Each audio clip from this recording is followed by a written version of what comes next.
Monkey invasive baboons in Georgia's growing agricultural crisis. Georgia's fertile farmland, once seen as a safe haven for crops like maize, cassava, fruits, and vegetables, is now under siege from a highly unusual invader, baboons. While baboons are most commonly associated with the wild savannas and forests of Africa, farmers in rural Georgia have been sounding the alarm about increasing baboon incursions. What was once dismissed as rumor is now backed by dozens of eyewitness reports and agricultural losses that may exceed $30 million annually. These aren't ordinary pests. Baboons are intelligent, social, and deeply strategic. In Uganda's Budongo Forest Reserve, they've been observed forming raiding parties to strip banana plantations bare within hours. Georgia's farmers describe eerily similar events: entire cassava plots wiped out overnight, fruit orchards plundered, fences dismantled as if by organized hands. Crossed swords hash smart enemies, smarter solutions, tactical defenses in the field. Farmers have responded with desperate innovation. Shooting tents made from parachute fabric, blending into the field so farmers can observe without being detected. Fruit baiting stations, luring baboons into open terrain where population control measures are possible. Targeted firearm interventions, used only under strict regulation as a last resort. But these defenses take a toll, not only on the farmers' resources but also on their conscience. Baboons live in tight-knit family troops. Killing one often sparks retaliation or leaves young vulnerable. Animal welfare advocates are voicing increasing concern. Is Georgia trading crops for compassion? Seedling toward a balanced future, humane alternatives. Conservationists argue for non-lethal solutions. Crop diversification to reduce single-target raids. Waste management education so baboons aren't drawn to human food scraps. Habitat protection to keep baboons in forests rather than farmlands. Physical barriers and scent-based repellents that deter without harming. In Kenya, chili fences, ropes soaked in chili oil, have successfully discouraged elephants. Could a baboon equivalent exist? Georgia's farmers may soon find out. Cityscape / urban invasion, the growing threat of baboons in Georgia's cities.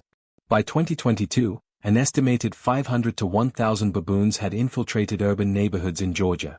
This isn't a quirky wildlife sighting, it's a public safety crisis. Automobile when wildlife crosses the line. Baboons leap across highways, scale apartment blocks, and swing on power lines. The results are devastating. 80+ traffic accidents linked to baboon crossings. 40+ injuries from direct human encounters. Property damage as garbage bins are raided and homes vandalized. These incidents echo reports from Saudi Arabia's Taif region, where baboons swarm suburbs, raiding groceries and terrifying residents. The parallels suggest Georgia's crisis is not isolated, it's part of a global trend of wildlife forced into urban zones by habitat loss and unchecked expansion. The hidden health risk, zoonotic diseases. Rummaging through garbage isn't just unsightly, it's dangerous. Baboons can transmit bacteria, viruses, and parasites to humans. The risk of zoonotic outbreaks, diseases that jump from animals to people, is very real. In today's post-pandemic world, such risks cannot be ignored. Shield / solutions that work. Global best practices show a path forward. Reinforced garbage disposal systems to cut off easy food sources. Community reporting apps for safe, real-time tracking of baboon activity. No feeding policies strictly enforced by local councils. Urban green corridors, giving wildlife safer passage routes that bypass dense neighborhoods. Georgia faces a choice: wait for the crisis to explode, or act now with proven strategies.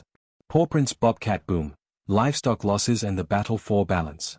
Once rare and elusive, bobcats now number over 3 million across the U.S. Georgia's farmers are feeling the brunt as these stealth predators increasingly target livestock, chickens, sheep, goats, causing part of the $1 billion annual loss nationwide. Bullseye how hunters respond, expert tactics. Veteran trappers like Michael Thompson, Texas, and marksmen like John Mitchell, Montana, employ a mix of humane trapping, baiting, and precision shooting to manage bobcat populations.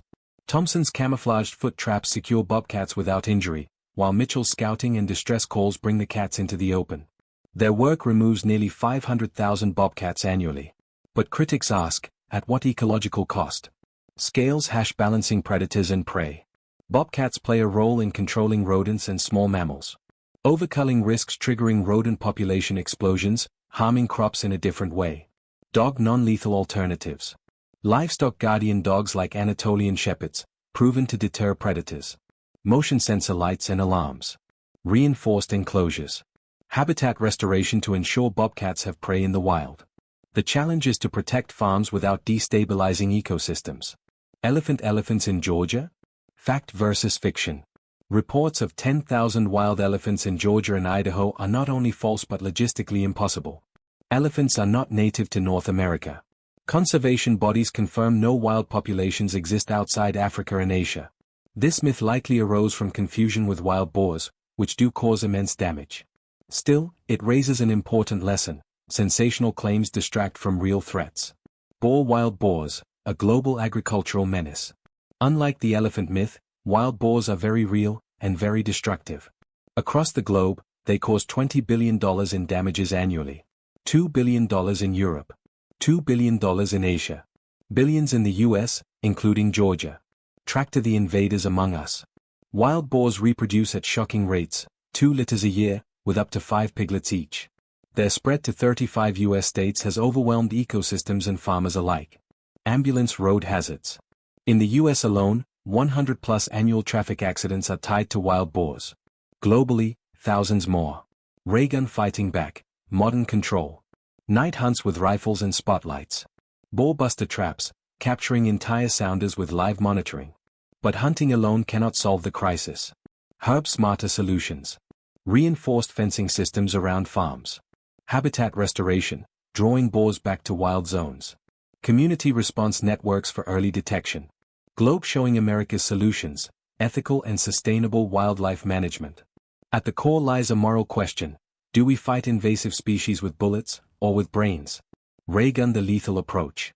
Trapping, hunting, culling, fast, effective, but controversial. Seedling the sustainable approach. GIS mapping of wildlife patterns. GPS collars and remote monitoring. Community education and engagement. International models from Africa, Asia, and the Middle East that show coexistence is possible. Microphone conclusion: the future is in our hands. Georgia stands at a crossroads. From invasive baboons and urban incursions to livestock hunting bobcats and destructive wild boars, the threats are real. But so are the solutions. This isn't about choosing between people and animals. It's about building smarter systems where both can thrive. Your turn. White right pointing backhand index: do you think lethal control is necessary? Or should we invest in humane coexistence? Type 1 for lethal strategies. Type 0 for non-lethal alternatives. Speech balloon: share your ideas in the comments. Your voice could shape the future of wildlife management. Bell: don't forget, like, share, comment, and subscribe to Vendor and Wildlife channel. The next story is just around the corner.